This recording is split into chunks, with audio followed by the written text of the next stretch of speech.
오늘 은혜 주실 기록된 하나님 말씀 시편 139편 1절에서 4절까지 말씀입니다. 자이었으면 우리 함께 읽겠습니다. 시작.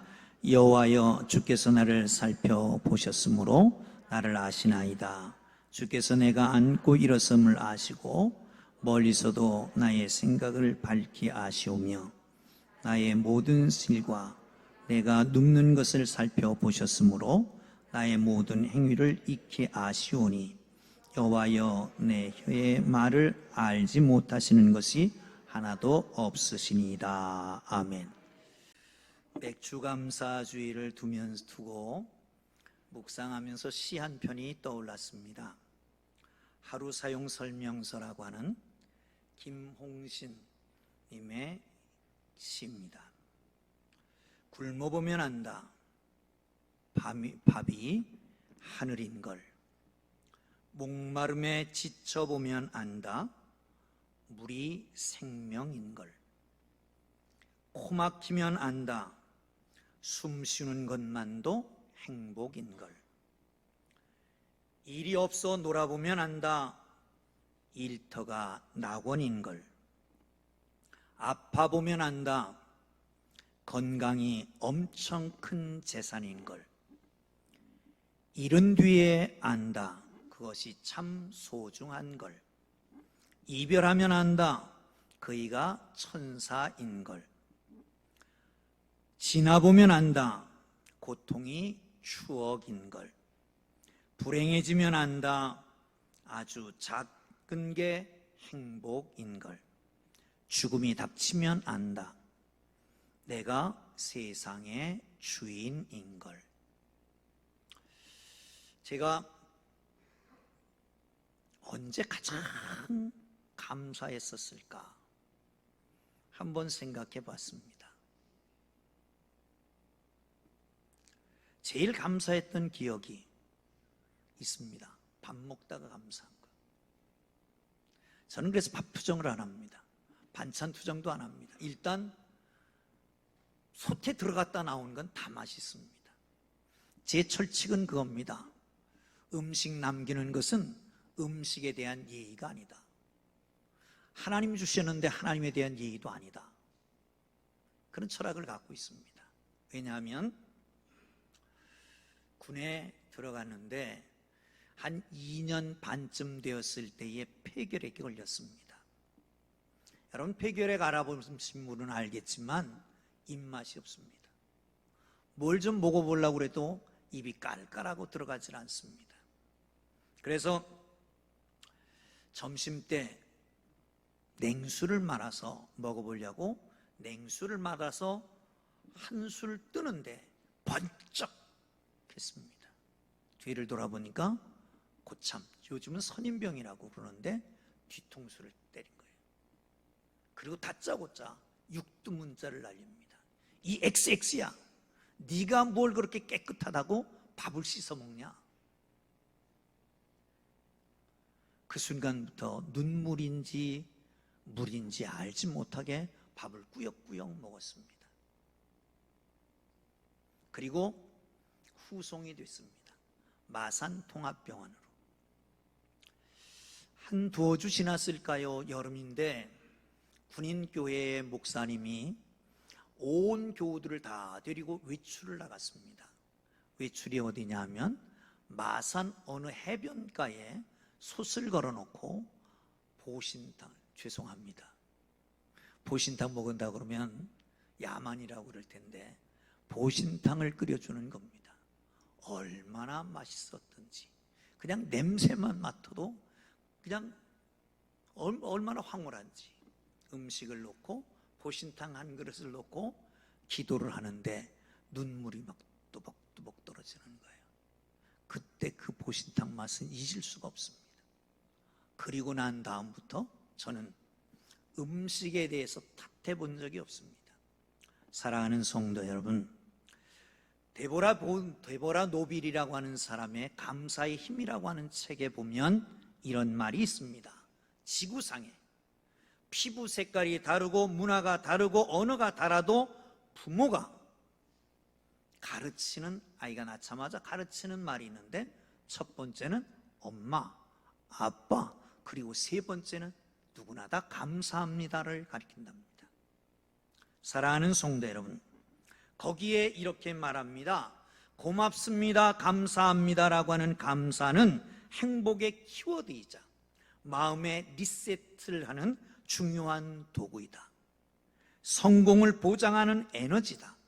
감사합니다, 이 짧은 한마디가 인생 전체를 바꿔놓기도 하고 각 개인의 잠재력을 끌어올리는 비밀이 거기에 있고, 감사 말 한마디에 깊은 인간관계를 맺을 수 있고, 활기차고 스트레스 없는 생을 살고, 감사 연습을 꾸준히 하면 역경을 보다 빠른 회복을 일으킬 수 있고, 고난에 대한 면역력이 길러지고 수명이 길어지고 타인에게 호감을 주고 창의적으로 문제를 해결할 수 있는 능력이 생긴다라고 말하고 있습니다.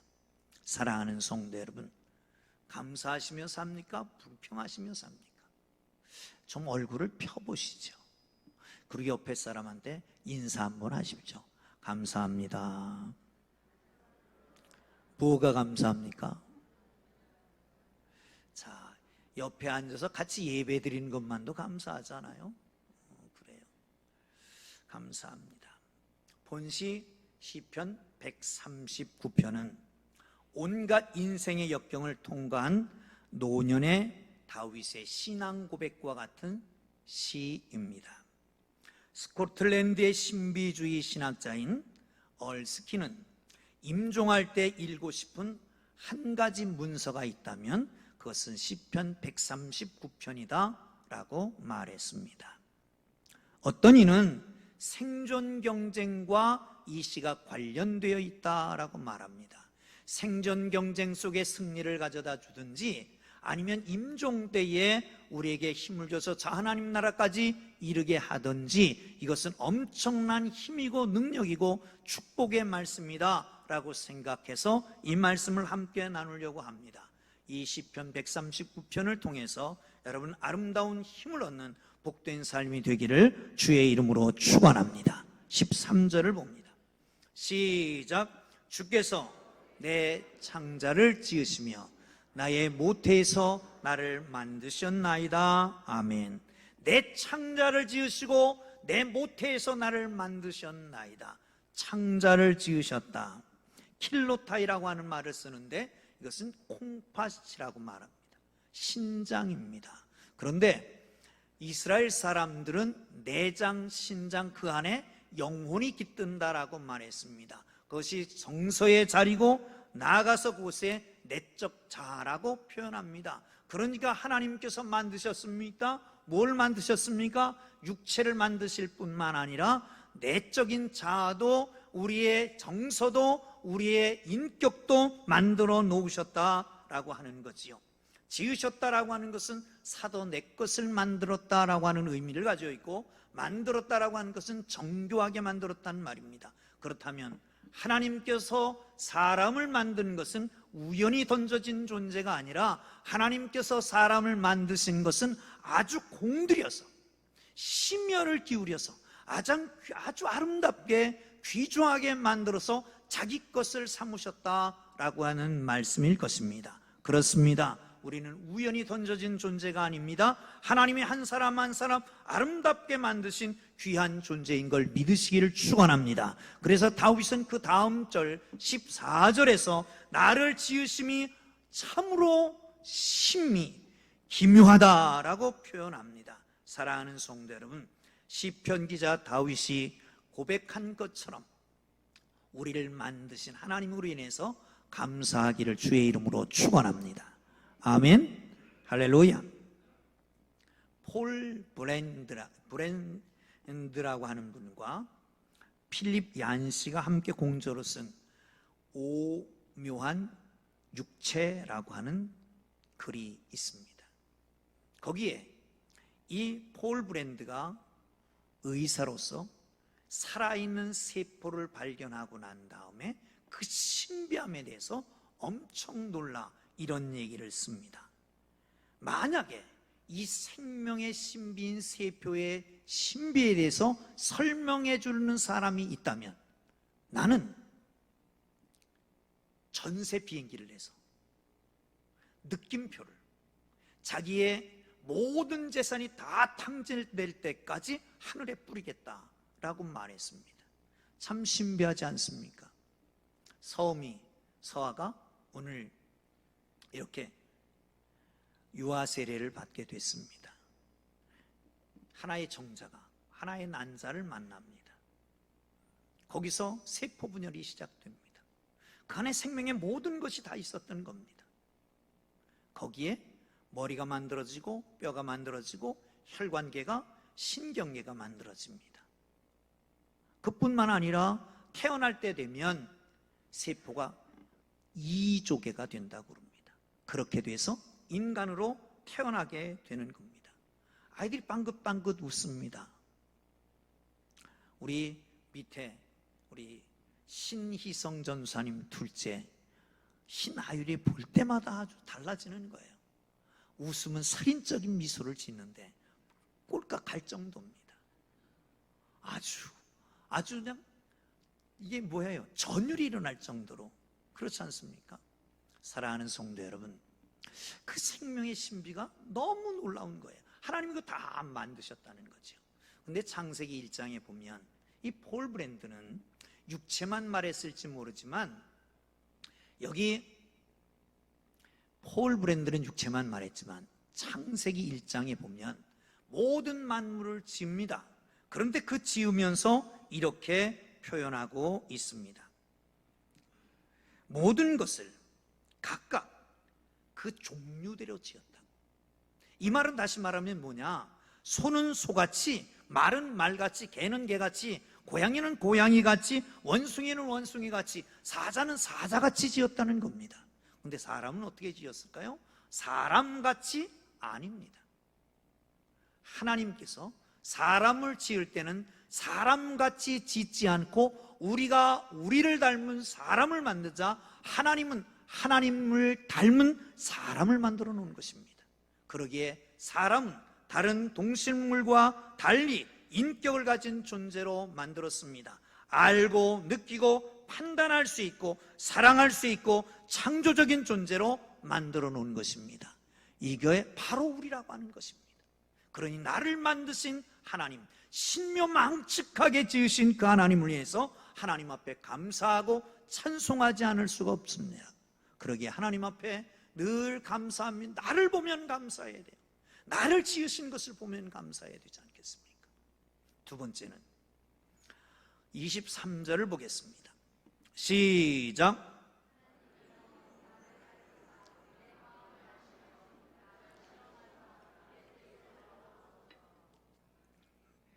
내 마음을 아시며 내 뜻을 아옵소서. 시편 139편에는 하나님께서 안다라고 하는 말씀이 5번 등장합니다. 한번 보실까요? 1절, 2절, 3절, 4절 계속 봅니다. 시작. 여호와여, 주께서 나를 살펴보셨으므로 나를 아시나이다. 주께서 나의 앉고 일어섬을 아시며 멀리서도 나의 생각을 밝히 아시오며 나의 모든 길과 내가 눕는 것을 살펴보셨으므로 나의 모든 행위를 익히 아시오니 여호와여, 나의 혈의 말을 알지 못하는 것이 하나도 없으시니이다. 아멘. 23절에서는 마음을 아신다라고 말씀합니다. 여러분, 10길 물속은 알지만 한 길 사람 속은 모른다라고 하는 말이 있습니다. 그러기에 한 침상에 누워서 함께 자지만 꿈은 다르게 꾸는 겁니다. 동상이몽이지요. 그런데 하나님께서는 다 알고 계신다는 겁니다. 말도 생각도 마음까지도 다 알고 계신다는 거지요. 사랑하는 성도 여러분, 이 말을 하면서 이 말씀을 들으면서 저는 그런 생각이 딱 들었어요. 하나님은 쑥떡같이 말해도, 개떡같이 말해도 찰떡같이 들으시는구나. 기도할 거 걱정 안 해도 되겠다. 여러분, 기도 못한다고 걱정하지 마십시오. 떠듬떠듬한다고 걱정하지 마십시오. 하나님은 우리가 하는 기도 소리를 듣는 게 아니라 우리의 마음의 동기를 보시고 우리 기도를 응답하시는 걸 믿으시기를 축원합니다. 할렐루야, 할렐루야. 그렇습니다. 세상 사람은 나를 몰라도 하나님을 아십니다. 어쩌면 나도 나를 잘 모를 수 있습니다. 그런데 하나님은 나를 아신다라고 하는 것입니다. 여러분, 교제 가운데 서로를 알면 거리가 생길 수도 있습니다. 모르기 때문에 가까워질 수 있는 거죠. 비밀을 알고 내 속을 들여다보면 저게 인간이야? 그래서 버릴 수도 있잖아요.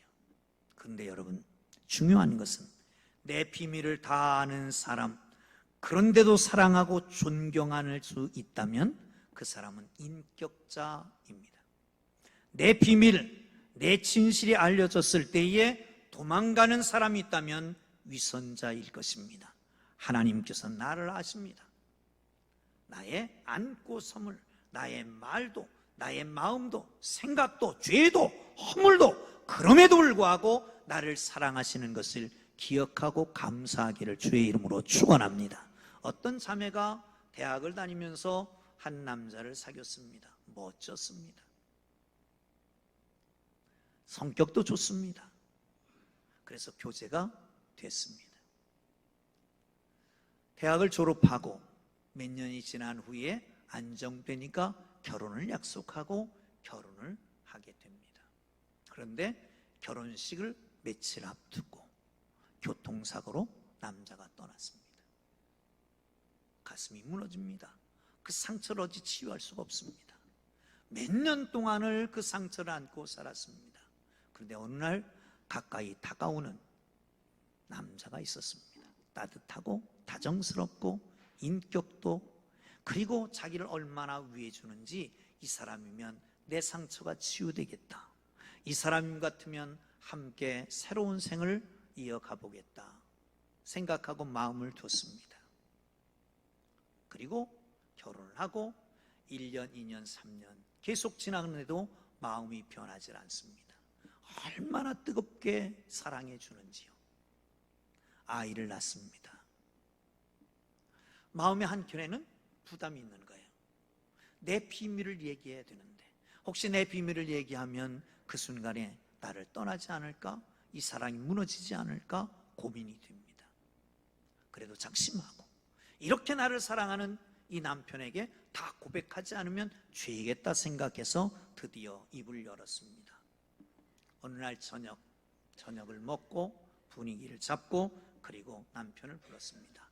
여보, 사실은 말이야, 내가 당신과 결혼하기 전에 이런 일이 있었어. 그런데 그 남편 반응이 어땠을까요?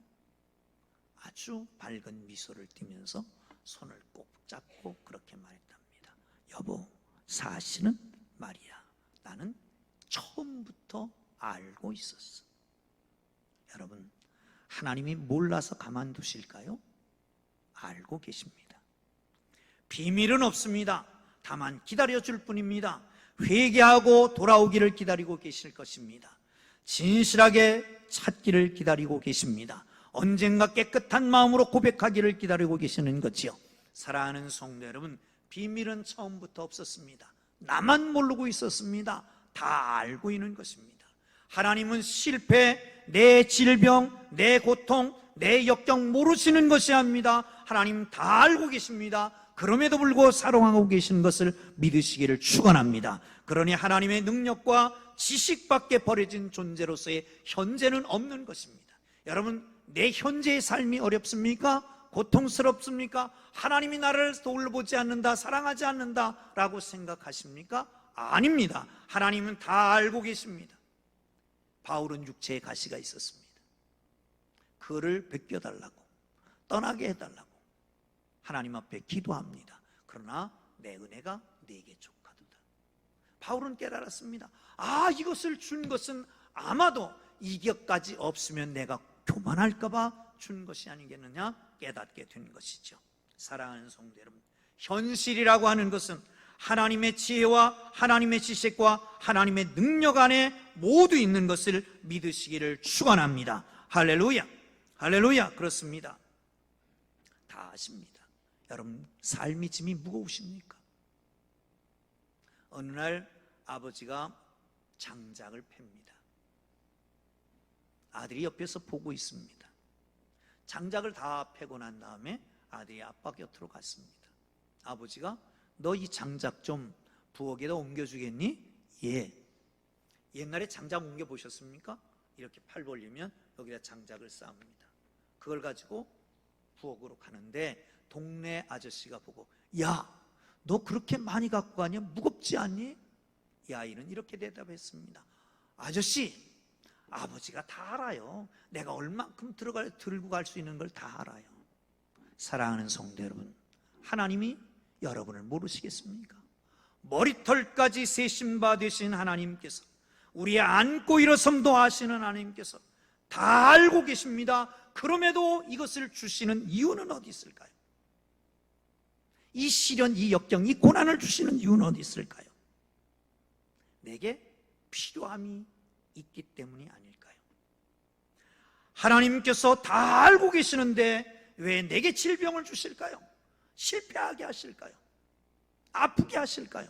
고통을 왜 주실까요? 다 알고 계시는데 말입니다. 사랑하는 성도 여러분, 그렇습니다. 하나님이 다 알고 계시는데 이것을 주시는 것은 아시기 때문입니다. 이후의 삶을 아시기 때문에, 이후의 삶이 우리에게 어떻게 전개될 것을 알기 때문에, 아니 그가 인도하실 것을 알기 때문에 우리에게 주시는 것을 믿으시기를 축원합니다. 하나님이 나를 아십니다. 아멘. 나를 알아주는 한 사람만 있어도 자살하지 않는다고 그러잖아요. 하나님이 나를 알아주시는데 뭐가 문제가 되겠습니까? 마지막으로, 시간이 많이 갔기 때문에 빨리 맞춰야 되겠네요. 23절 다시 한번 봅니다. 시작. 다시 시작. 24절입니다. 내가 무슨 악한 행위가 있나 보시고 나를 영원한 길로 인도하소서. 하나님께서 나를 영원한 길로 인도해달라고 기도합니다. 인도자 되시는 하나님이십니다. 얄라크라고 하는 말을 쓰는데 이것은 이리로 저리로 옮겨주신다는 말이죠. 행진한다는 말입니다. 하나님은 말로만 하시는 게 아니라 앞에 서서 가시면서 따라오라고 말씀하십니다. 이것은 출애굽 과정을 보시면 압니다. 하나님이 광야로 그들을 인도하셨습니다.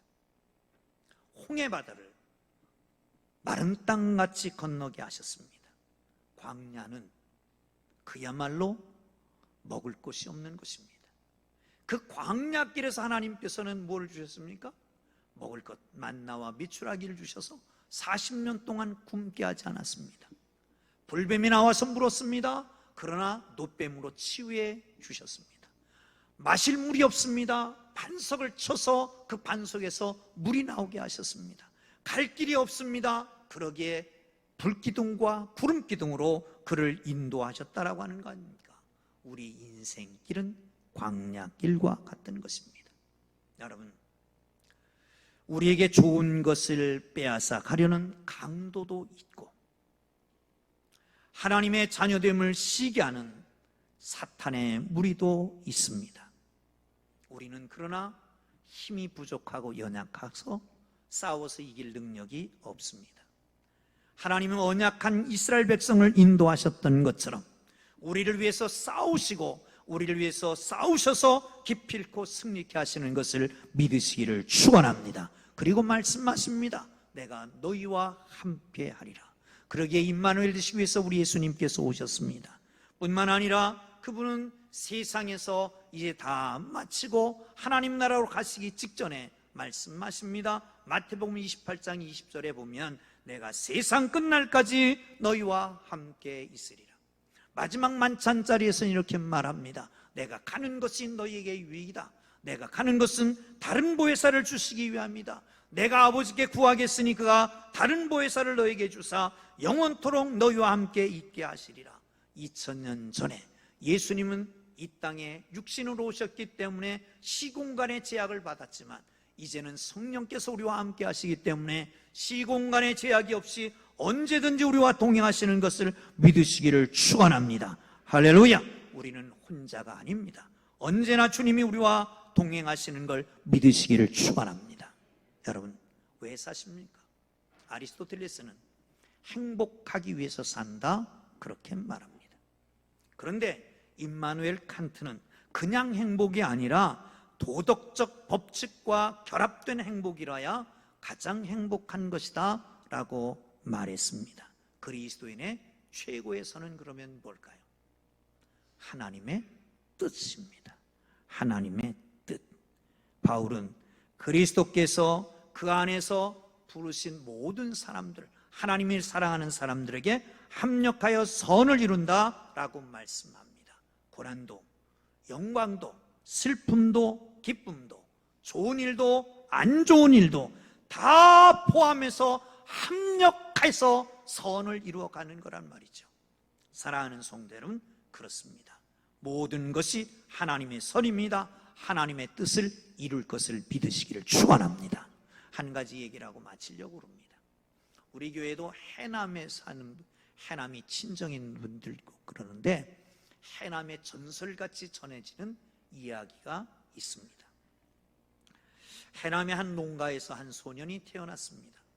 가정이 너무 힘들고 어려운 가정이었습니다. 가난했습니다. 초등학교를 졸업합니다. 그리고 돈이 없어서 중학교에 진학도 하지 못합니다. 주일학교를 갔는데 주일학교 다니면서 꿈이 생기기 시작했습니다. 왜냐하면 목포에서 오는 간호사 선생님이 얼마나 재미있게 성경을 가르쳐 주는지. 아니, 죄송합니다. 여자들도 배우고 똑똑하니까 이렇게 좋은 일을 하는데 남자로 태어난 내가 배우지 못해서 이 모든 것을 못하니 어떻게 하면 좋을까?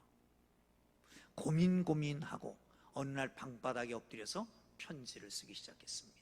하나님 전상서, 하나님 안녕하세요. 저는 중학교 가고 싶습니다. 저는 그러나 너무 집이 가난해서 중학교 보내줄 수가 없습니다. 하나님, 다 중학교 가게 해주세요. 몇 년 몇 월 며칠 어느 교회 학교 학생 아무개, 그리고 밥풀 이겨서 편지 봉투를 붙이고 우표 붙여서 우체통에 넣습니다. 집배원이 그걸 수거해 갖고 가서 직원들이 다 분리를 하고 있는데 황당한 편지 한 장을 발견합니다. 수치인 주소가 없는 겁니다. 단 하나님 전 상서 이렇게만 되어 있는 거예요. 고민하다가 우체국장에게 갖다 줬습니다. 우체국장은 그걸 딱 보는 순간, 아, 이건 틀림없이 하나님의 계시다. 이거 하나님과 제일 가까운 사람한테 갖다 주자. 그리고 해남읍 교회에 당시에 이준묵 목사라고 하는 분에게 갖다 줬습니다. 뜯어서 읽어보는 순간에 감동이 오기 시작했습니다. 그 사람이 어디냐, 어느 교회냐 찾아서 마침 그 교회에서 운영했던 고아원에 있으면서 먹고 자게 하고 학교 보내고, 고등학교 가고, 대학교는 한신대학교라고 아시는지 모르겠어요. 한신대학교를 졸업하고 외국에 유학 갔다가 와서 지금은 은퇴하셨는데 한신대학의 총장을 했던 오명석 박사의 이야기입니다. 사랑하는 성도 여러분, 존 헨리 조엣이라고 하는 분은 감사할 줄 아는 마음은 예방주사와 같고 항생제와 같고 방부제와 같다라고 말했습니다. 우리에게 찾아든 모든 질병, 불행, 고통, 이런 모든 것들을 예방해주는 예방주사와도 같습니다. 하나님 앞에 감사하면 모든 것을 예방할 수 있습니다. 어려움이 찾아와도 능히 이길 수가 있는 것이 감사입니다. 여러분, 감사를 회복하기를 주의 이름으로 축원합니다. 감사를 훈련하기를 바랍니다. 감사하기를 바랍니다. 감사하면서 발전이 있습니다. 놀라운 역사가 나타납니다. 사랑하는 성도 여러분, 하나님께서 우리를 만드셨잖아요. 다 아시잖아요. 하나님이 나를 인도하시잖아요. 감사하지 않을 일이 없습니다. 감사합시다. 할렐루야. 감사합시다. 감사합시다. 감사합시다. 기도합니다.